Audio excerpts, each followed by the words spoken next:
खम फारी पहला दयुवारो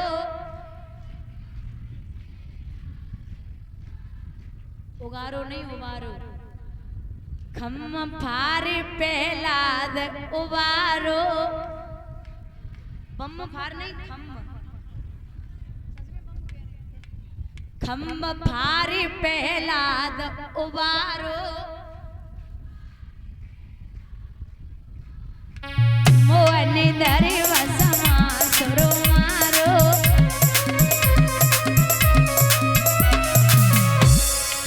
ए जने ओड़ी जनानी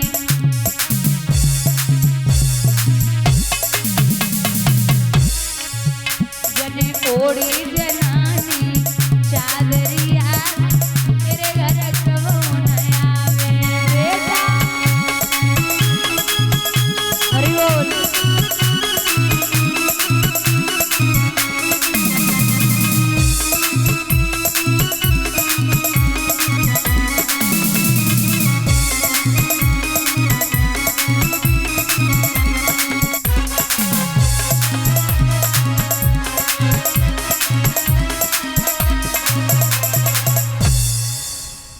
इतने परेशान न हो वो नहीं आएगा।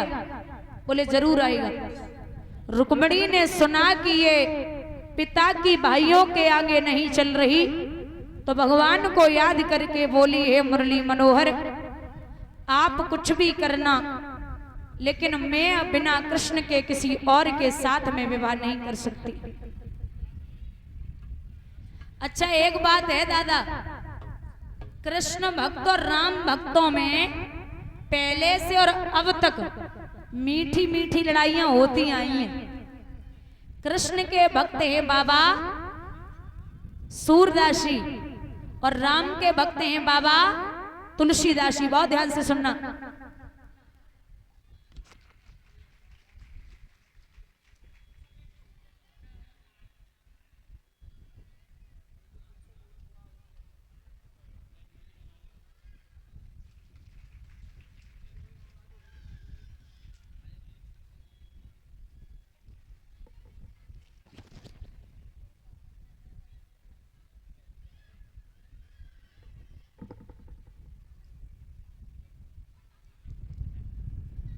ये 100 रुपए की माल्यार्पण कर रही हैं पूनम यादव, बहन लवकुश यादव जी अल्लेपुर से।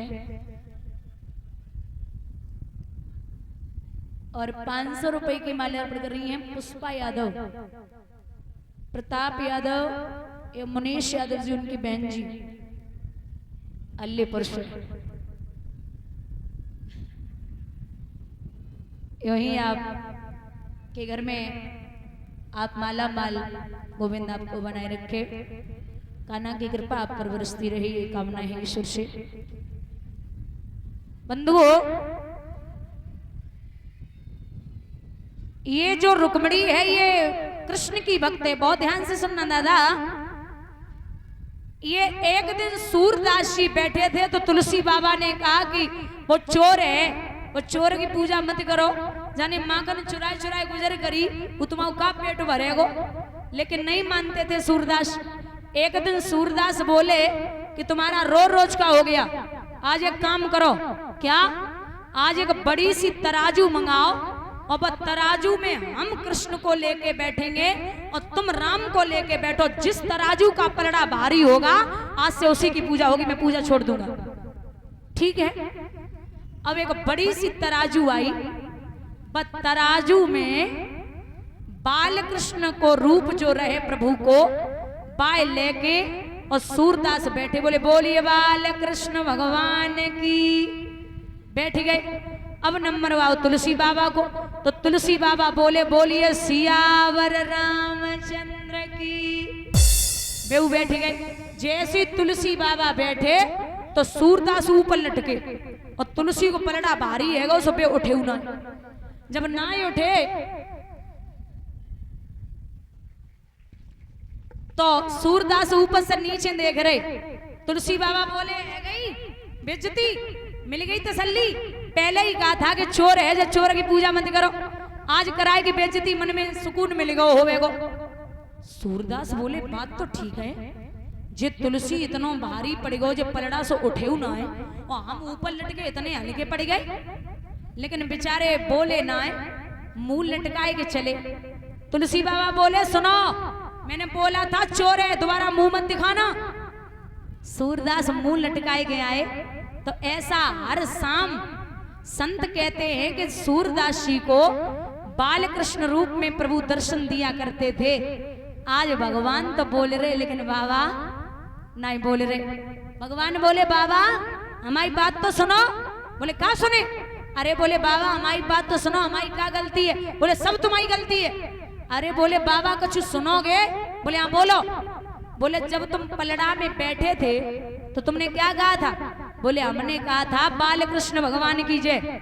और जब बोले तुलसी बाबा बैठे उन्होंने, बोले उन्होंने कहा था सियावर रामचंद्र की जय। तो बोले तुलसी बाबा सीता और राम कितने आ गए? 3।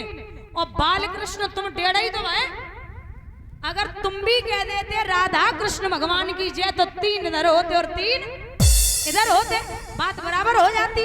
अब जामे मेरी क्या गलती? जब रूप में तुमने हमें बुलाओ, हमने रूप में आके दर्शन दिए। अरे बोले बात तो ठीक है, अब क्या करें? बोले जाओ तुलसी से कहियो पहले नाप तोल में गड़बड़ है गई, दोबारा फिर ये सो फिर चले। अब जैसे ही देखो तुलसी बाबा ने बोले बेइज्जती पहले मिल गई, बाकी तसल्ली ना है, फिर आई गए। सूरदास बोले बेइज्जती कुछ नहीं, पहले नाप तोल में गड़बड़ हो गई, दोबारा फिर हुई। तुलसी बाबा बोले वो चोर के सिके पड़े आए हो, वो चोर तो कह दियो हमारे दरबार में एक ही बार नाप तोल हो तो दोबारा नहीं होते। तो फिर चल रहे।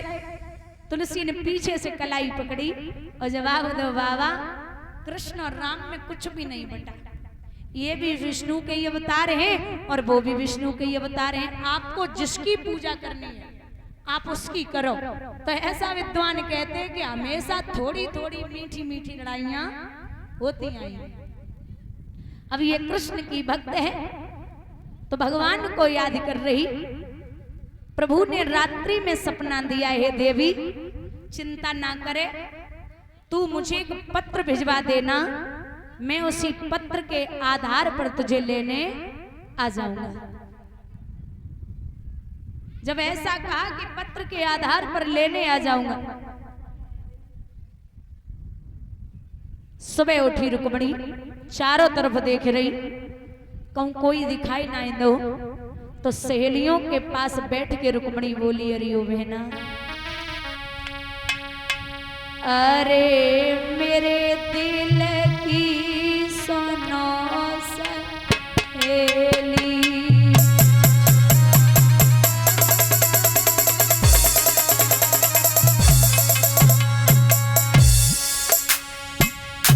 दूल्हा ढूंढो भैया ने तेरी।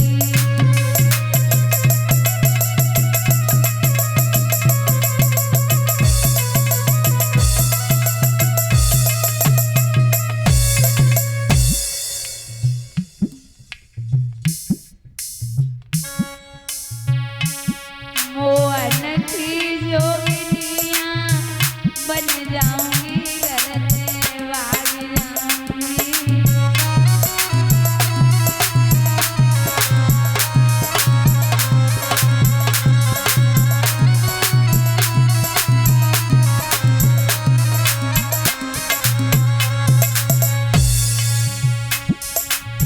जो शिशुपाल दूल्हा बन के आवे,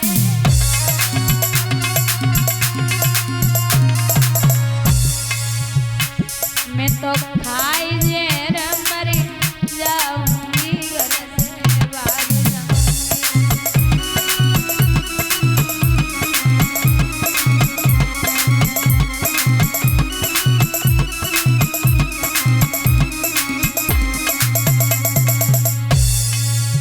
काउन पाले तेरे परिवार, काउन पाले पपैया मोर,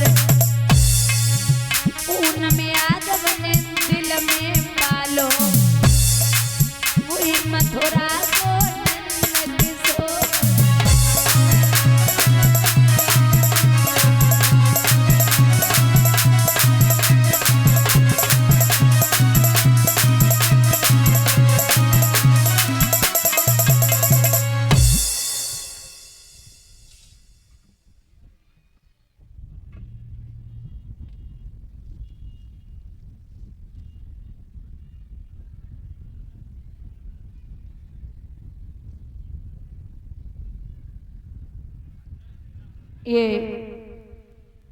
नंदनी और हिमांशु नंगला हरी सिकंदर राव से तो माल्यार्पण पड़ की है 100 रुपए की।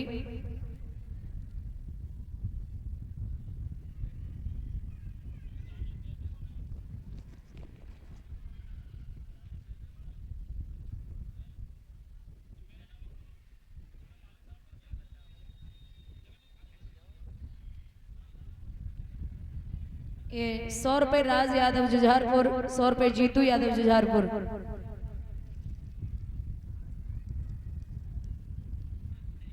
₹200 की माल्यार्पण की है रवि यादव। सुनो काली चरण जी अल्लेपुर। भगवान सुख और संपत्ति प्रदान करें, ठाकुर जी का आशीर्वाद बना रहे, विलास और आकांक्षा है।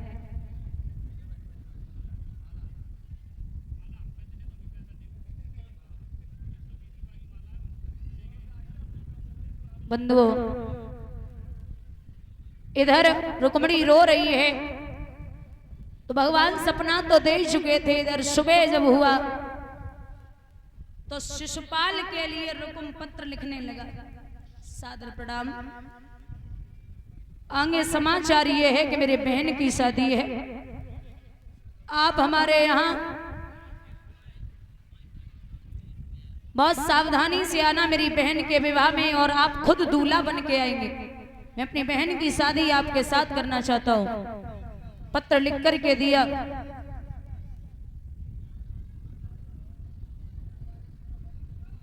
तो पत्र जब द्वारपाल लेके पहुंचा, शिशुपाल ने पत्र पढ़ा, नाई और ब्राह्मण के सिर काट के रख लिए। भाभी को जवाब दो कि हमें बारात लेके जाना है। कहाँ जाना है? बोले हमारे मित्र हैं, उनकी बहन है रुक्मणी, उससे विवाह करना है। बोले वो तो बहुत सुंदर है। शिशुपाल बोले हमका कम सुंदर है, जो रस्म होती है उसे पूर्ण निभाओ। भाभी बोली मत जाओ लला, ये ठीक बात नहीं है, वो कृष्ण की भक्त है, रहने दो। शिशुपाल बोले ज्ञान हमें बचपन से ही पसंद नहीं, और तुम ज्ञान दो हमें बिल्कुल अच्छा नहीं लगता। मैंने जो बोला है उतना करो। बहुत समझ आ रही भाभी, लेकिन नहीं माने शिशुपाल। क्या करो? जग शीस मोहर जब दरोरे के हुई गई छीक अंगारी।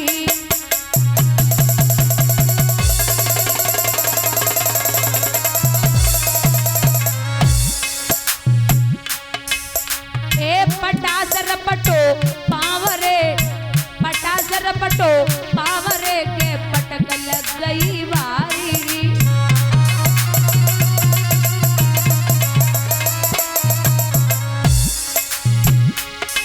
महाराज पिलैया घर में रोई रही है, दशा देख के बिल्ली की भाभी भगियाई रही है। ओरी मेरे दिवर को ब्याह वाई गाय को रोई रही है। ओरी मेरे लला को ब्याह मिलैया गाय को रोई रही है।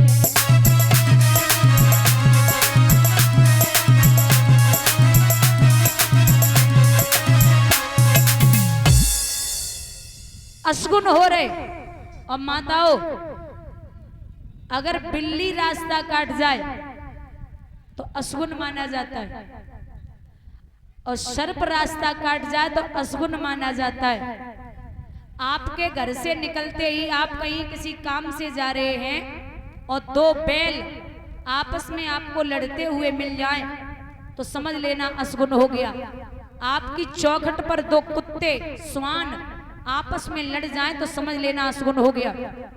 और सबसे बड़ा अशगुन है अगर पति 4-6 महीने के लिए बाहर जा रहा है और पत्नी पीठ पीछे रोना शुरू कर दे, तो इससे बड़ा अशगुन दुनिया में दूसरा नहीं होता। ये होते अशगुन। और सगुन वो होते हैं आप घर से निकले और कोई व्यक्ति दूध का पात्र लेकर के आपके सामने से निकल रहा है तो समझ लेना काम पूर्ण हो गया। कोई फूलों की भरी टोकरी लेकर के निकल रहा है तो समझ लेना काम पूर्ण हो गया। किसी मंदिर से बीच रास्ते में घंटे और घड़ियालों की आवाज आ रही है, धूप बत्ती अगरबत्ती की सुगंध आ रही है, तो समझ लेना काम पूर्ण हो गया। किसी संत के सुबह सुबह आपको घर से निकलते ही दर्शन हो जाएं तो समझ लेना काम पूर्ण हो गया। ये होते सगुन। और माताएं कुछ काम घर में ऐसे करती हैं जिसे करने से 100% गरीबी आने के चांस रहते हैं। पहला, माताओं को कभी भी घर में खड़े होकर के बाल नहीं निकालने चाहिए। बहुत ध्यान से सुनना, माताओं को कभी भी घर में खड़े होकर के बाल नहीं निकालने चाहिए। दूसरा, बुझे हुए चूल्हे पर कभी बर्तन नहीं रखना चाहिए। तीसरा, सूर्य अस्त होने के बाद घर में झाड़ू नहीं लगानी चाहिए। चौथा,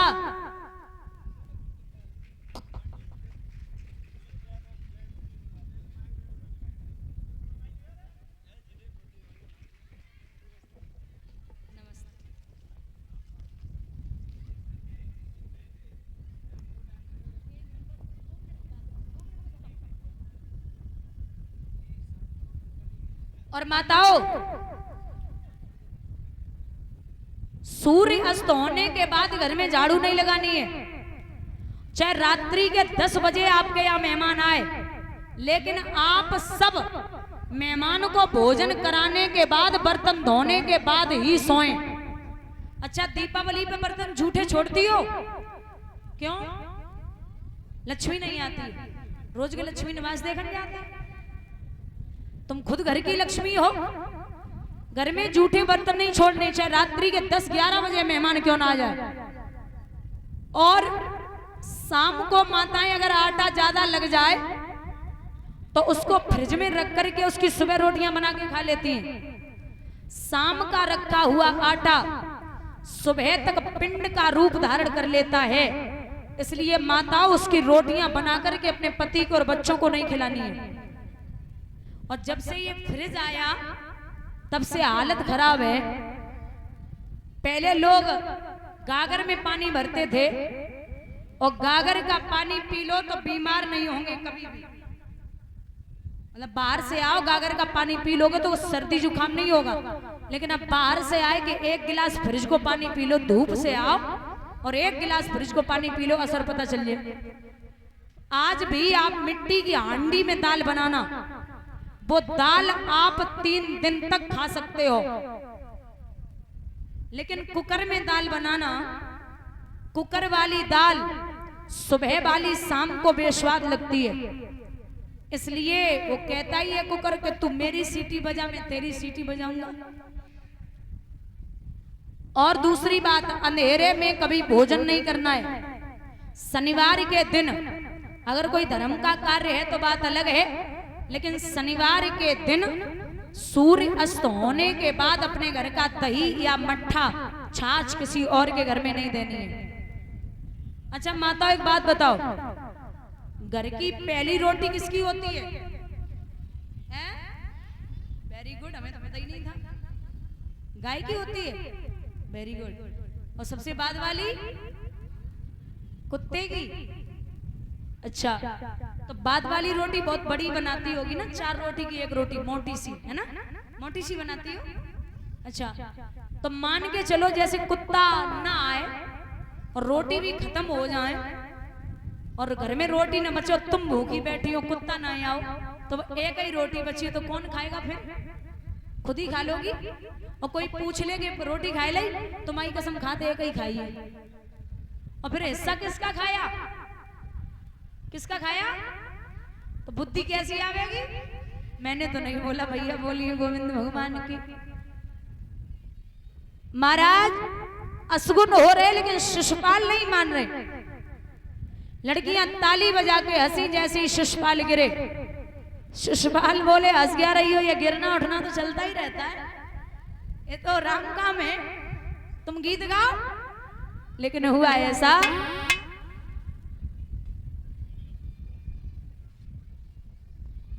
हेलो, हाँ, ये जो दादा